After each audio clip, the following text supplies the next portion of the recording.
বর্ণনায় বৈপরীত্য আসার কারণ হতে পারে সমতা ও সমঝোতার জন্য তারা বিভিন্নভাবে কয়েকবার চেষ্টা করেছে। অমানসিক শারীরিক ও মানসিক নির্যাতন নবুয়তের চতুর্থ বছরে প্রকাশ্যে দাওয়াতের কাজ শুরু হওয়ার পর থেকে মুশরিকরা তা বন্ধ করার জন্য বেশ কিছু পদক্ষেপ হাতে নিয়েছিল। কয়েক সপ্তাহ বা মাস তাদের সকল প্রচেষ্টা এতটুকুতেই সীমাবদ্ধ। নির্যাতন ও নিপীড়নের পথে তারা তখনও পা বাড়ায়নি, কিন্তু যখন তারা দেখল এভাবে ইসলামের দাওয়াত থামানো যাচ্ছে না, তখন তারা আবার পরামর্শ সভায় সমবেত হলো। 25 সদস্য বিশিষ্ট একটি সংগঠন ছিল তাদের।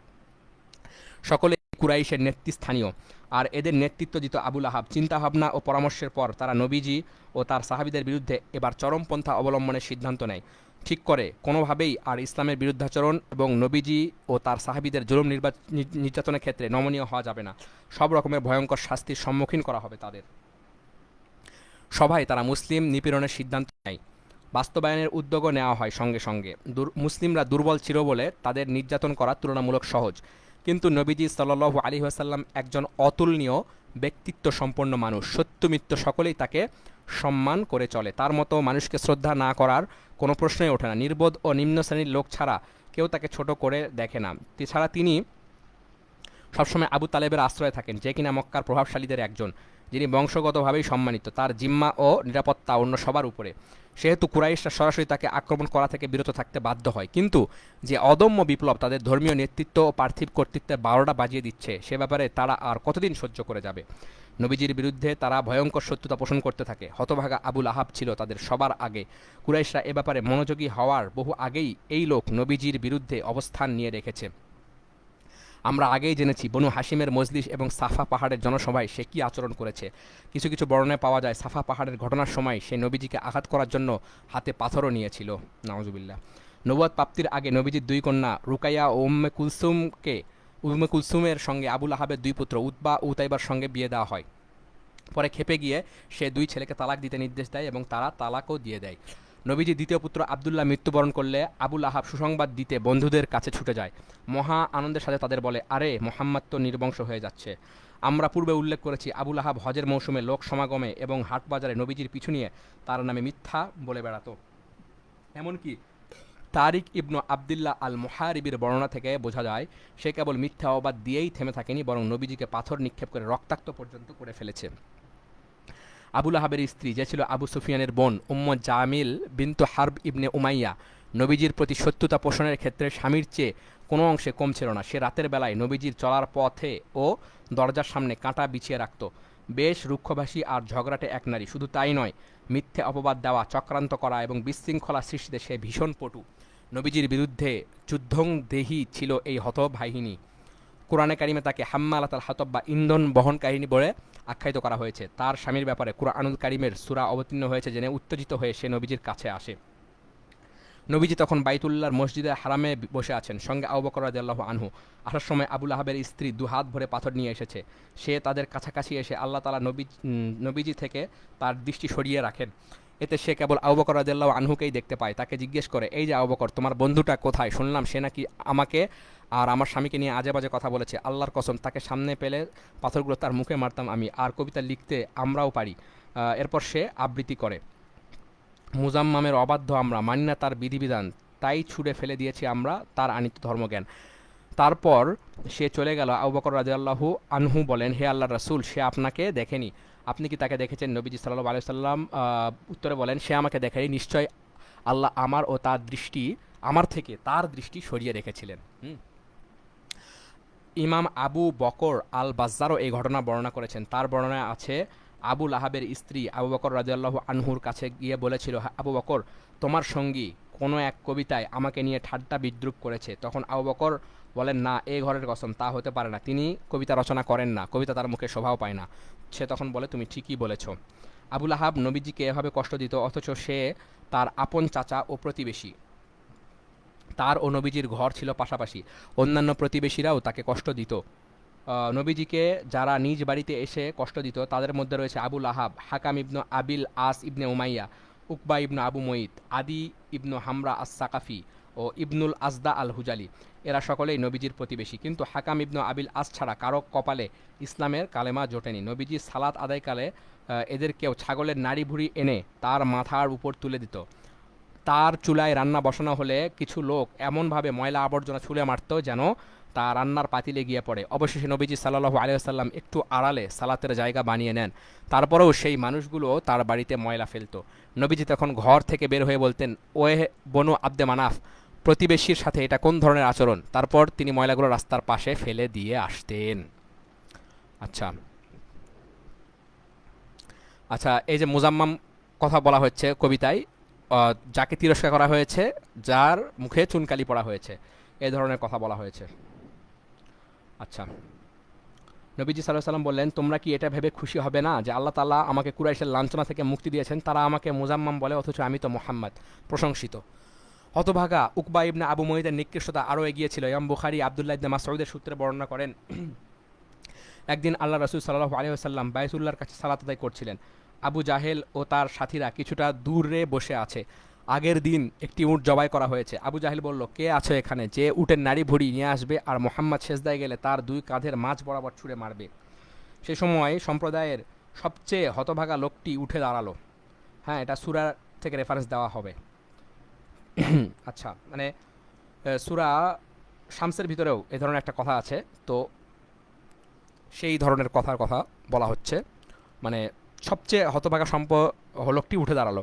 সে এই জঘন্য কাজটা করতে ইচ্ছুক। তারপর আল্লাহ রাসূল সিজদায় গেলে তার দুই কাঁধের মাঝখানে তা ছুঁড়ে মারল। তাই দেখে হাসাহাসি করে একে অপরের উপর ঢলে পড়তে লাগলো দুর্বৃত্তরা। আমি তখন অসহায়ের মতো দাঁড়িয়ে এই মর্মান্তিক দৃশ্য দেখছিলাম। হায়, যদি আমার প্রতিরোধের সাধ্য থাকতো তবে অবশ্যই আল্লাহ রাসূলের পিঠ থেকে তা সরিয়ে নিতাম।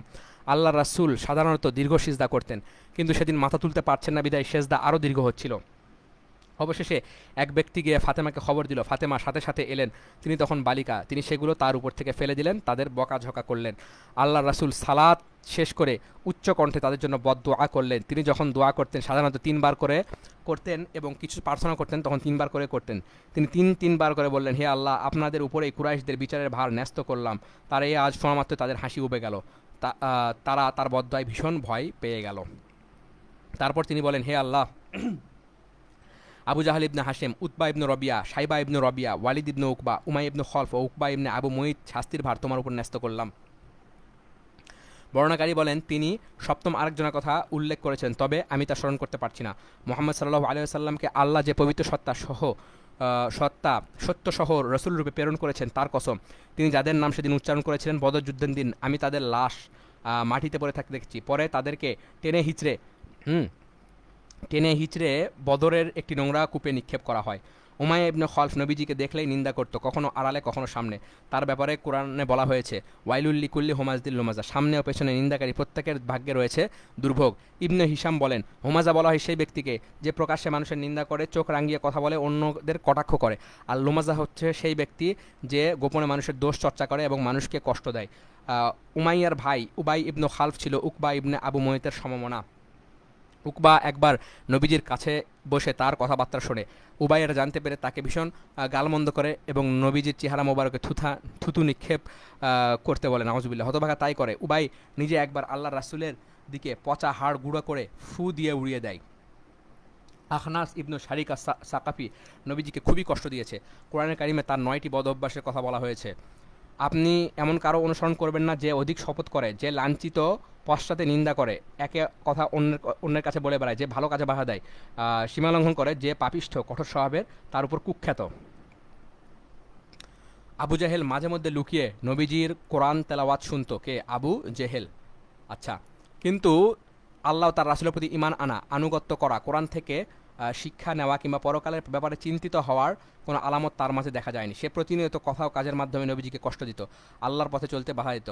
এরপর সে এসব কুকর্ম নিয়ে দম্ভ করে বেড়াতো। তার সম্পর্কে কুরআনুল কারিমে বলা হয়েছে, ফালা সাদ্দাকা ওয়ালা সাল্লা, সে বিশ্বাস করেনি এবং সালাত আদায় করেনি। আবু জাহেল প্রথম যেদিন নবীজিকে মসজিদুল হারামে সালাত আদায় করতে দেখে, সেদিন থেকেই তাকে বাধা দিতে শুরু করে। নবীজি মাকামে ইব্রাহিমে সালাত আদায়কালে একবার সে তার পাশ দিয়ে যাচ্ছিল। এমন সময় ডেকে ওঠে, হে মোহাম্মদ, আমি তোমাকে এসব করতে নিষেধ করেছি না? এটা বলে সে আরও হুমকি ধামকি দিতে শুরু করে। নবীজি তখন রেগে যান এবং তাকে ধমক দেন।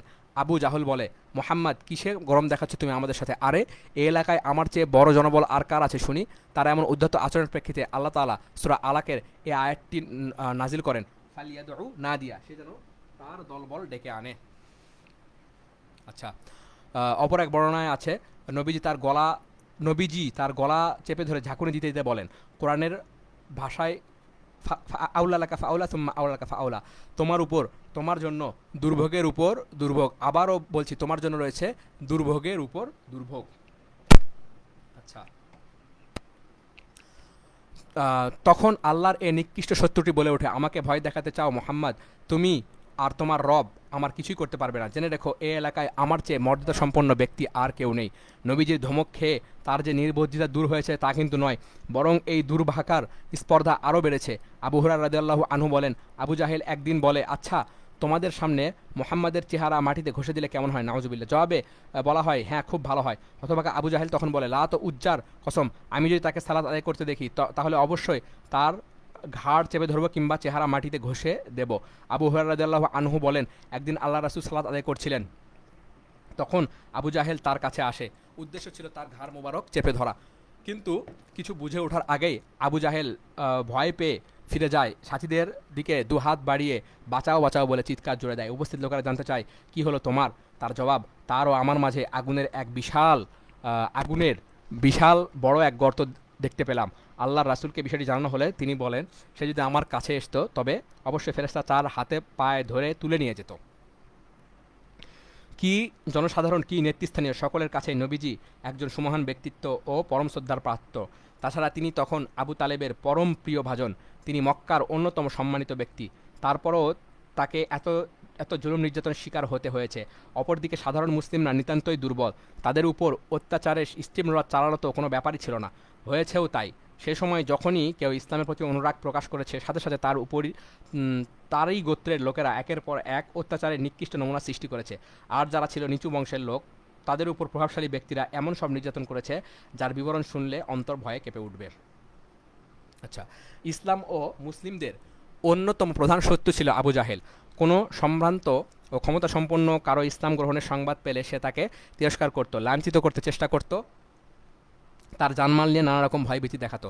আর যদি অসহায় কারো ইসলাম গ্রহণের ব্যাপারে জানতে পারত, তার উপর হিংস্র পশুর মতো ঝাঁপিয়ে পড়ত। ওসমান রাদিয়াল্লাহু আনহু ইসলাম কবুল করেছেন এই খবর শুনে তার চাচা তাকে খেজুরের পাতার চাটাই দিয়ে পেঁচিয়েছে, এরপর সেখানে তীব্র কালো ধোঁয়া সৃষ্টি করেছে, যেন তিনি কষ্ট সইতে না পেরে ইসলাম ত্যাগ করেন। মুসাব ইবনু উমাইর রাদিয়াল্লাহু আনহু ইসলাম গ্রহণের খবর পেয়ে তার মা খাওয়া দাওয়া সব বন্ধ করে দেন।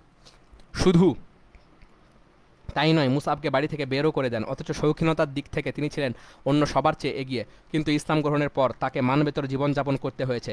একসময় তার দেহের চামড়া হয়ে যায় সাপের চামড়ার মতো খসখসে। বিলাল রাদিয়াল্লাহু আনহু ছিলেন উমাইয়া ইবনু খালফের গোলাম। উমাইয়া তার গলায় রশি বেঁধে বাচ্চাদের হাতে তুলে দিত। বাচ্চারা তাকে নিয়ে মক্কার পাহাড়ে পাহাড়ে ঘুরে বেড়াতো। এভাবে একসময় তার গলায় গভীর দাগ পড়ে যায়। শুধু তাই নয়, উমাইয়া তাকে গাছের সাথে বেঁধে লাঠি দিয়ে নির্মমভাবে পেটাতো। দ্বিপ্রহরের আগুনের মতো রোদে সে তাকে মক্কার খোলা প্রান্তরে নিয়ে যেত। সেখানে তপ্ত বালুর উপর চিৎ করে শুইয়ে দিয়ে তার বুকের উপর বিশাল এক পাথর চাপিয়ে দিত। এরপর বলতো, আল্লাহর কসম, মুহাম্মাদকে অস্বীকার করে লাতুজ্জার উপাসনা না করলে মৃত্যু পর্যন্ত এমনটা চলতেই থাকবে। এমন অবর্ণীয় নির্যাতন চলা সত্ত্বেও তিনি বলতেন, আহাদ আহাদ, আল্লাহ এক, আল্লাহ এক। এসব নির্যাতন নিপীড়ন চলাকালে একদিন আবু বকর রাদিয়াল্লাহু আনহু তার পাশ দিয়ে কোথাও যাচ্ছিলেন। তখন তিনি এক হাবশি গোলামের পরিবর্তে মতান্তরে 5 বা 7 রৌপ্য উকিয়ার বিনিময়ে তাকে কিনে আজাদ করে দেন। আম্মার ইবনে ইয়াসির রাদিয়াল্লাহু আনহু ছিলেন বনু মাখজুমের গোলাম।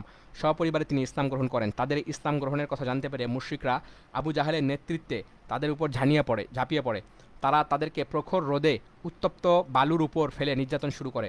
একদিন নবীজি সাল্লাল্লাহু আলাইহি ওয়াসাল্লাম তাদের পাশ দিয়ে যাচ্ছিলেন। তখন তিনি তাদের এমন অবস্থা দেখে বলেন, শোনো ইয়াসিরের পরিবার, তোমরা একটু ধৈর্য ধরো, নিশ্চয় জান্নাত তোমাদের ঠিকানা। তীব্র যন্ত্রণায় আম্মার রাদিয়াল্লাহু আনহুর বাবা ইয়াসির রাদিয়াল্লাহু আনহু মৃত্যুবরণ করেন। এরপর আবু জাহল বল্লম দিয়ে আম্মারের মা সুমাইয়া রাদিয়াল্লাহু আনহার লজ্জাস্থানে আঘাত করলে তিনিও মৃত্যুর কোলে ঢলে পড়েন। তিনি ইসলামের জন্য প্রথম শাহাদাত বরণকারী নারী। আম্মার রাদিয়াল্লাহু আনহুকে তারা কখনো তীব্র রোদে সইয়ে রাখত, কখনো তার বুকের উপর পাথর চাপিয়ে দিত, কখনো বা পানিতে মাথা চেপে ধরত। তারা বলতো, মুহাম্মাদকে গালি না দিলে কিংবা তার চেয়ে লাত উজ্জা মুহাম্মদকে শ্রেষ্ঠ না বললে আজ তোর রক্ষা নেই। অপারগ হয়ে তিনি তাদের কথা মেনে নেন। এরপর কেঁদে কেঁদে নবীজির কাছে এসে তার অক্ষমতার কথা জানান। তখন অবতীর্ণ হয় মান কাফারা বিল্লাহি মিন বাদি ঈমানিহি ইল্লা মান উকরিহা ওয়া কলবুহু মুতমাইন্নুম বিল ঈমান। কোন ব্যক্তি আল্লাহর প্রতি ঈমান আনার পর তাকে অস্বীকার করলে এবং কুফরের জন্য হৃদয় উন্মুক্ত রাখলে তার উপর নেমে আসবে আল্লাহর গজব এবং তার জন্য থাকবে মহাশাস্তি। তবে তার জন্য নয় যাকে কুফরের জন্য বাধ্য করা হয় কিন্তু তার হৃদয় থাকে ঈমানে অবিচল। আল্লাহ মাফ করুন। আবু ফাকিহা আফলা ছিলেন বনু আব্দিদ্দারের কৃতদাস। তারা তার পা রশি দিয়ে বেঁধে মাটিতে টানা হেঁচড়া করত। খাব্বাব রাদিয়াল্লাহু আনহু ছিলেন উম্মু আনমার বিনতু সিবা আল খুজাইর কৃতদাস। মুশরিকরা তার উপর কতই না নির্যাতন করেছে। তারা তার চুল ধরে টেনে নিয়ে যেত, ঘাড় টেনে মোটকে দিতে চাইত, জ্বলন্ত কয়লার উপর শুইয়ে বুকের উপর পাথর চাপিয়ে দিত। এতে তিনি আর উঠতে পারতেন না। ততদিনে কৃতদাসীদের মধ্যেও বেশ কজন ইসলাম গ্রহণ করেছিলেন।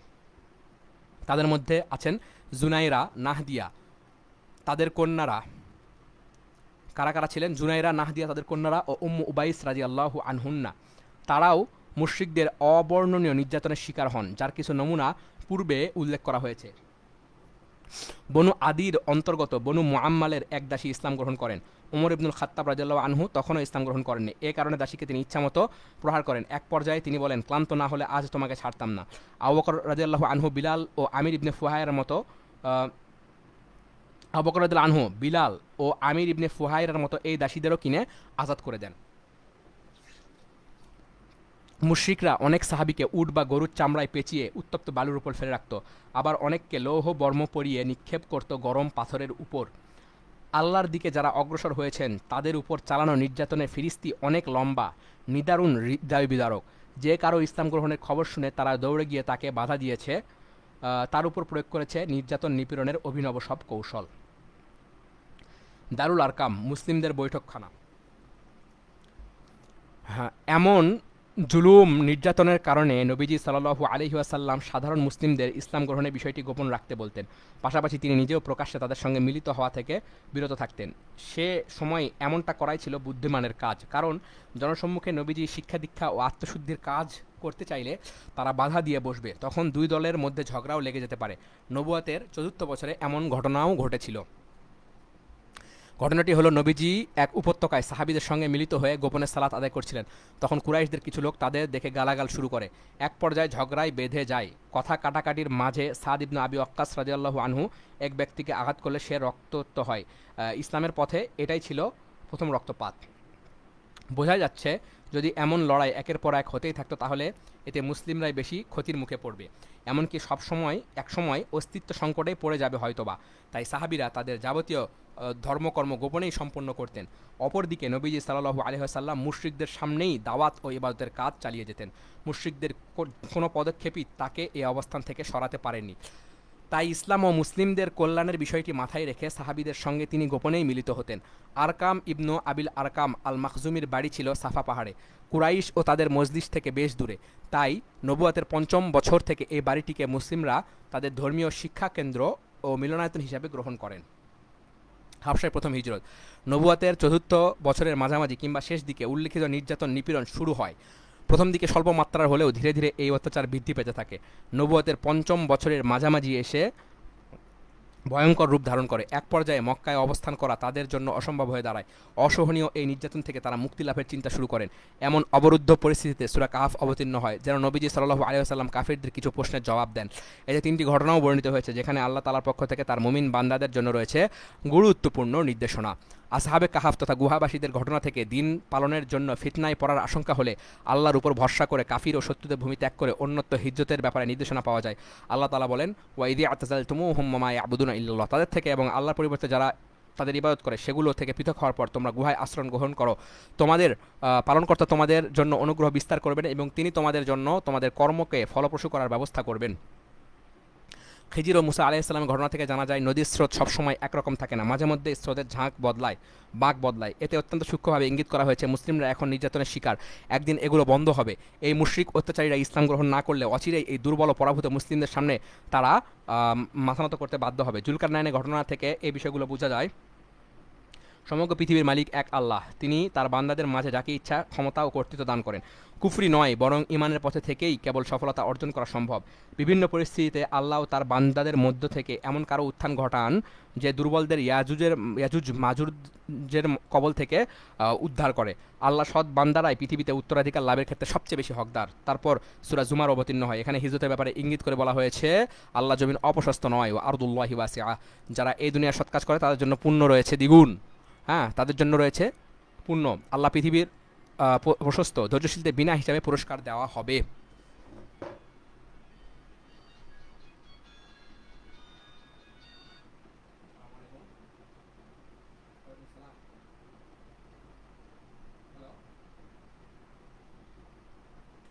হ্যাঁ হ্যাঁ, ব্যস্ত একটু, হ্যাঁ কি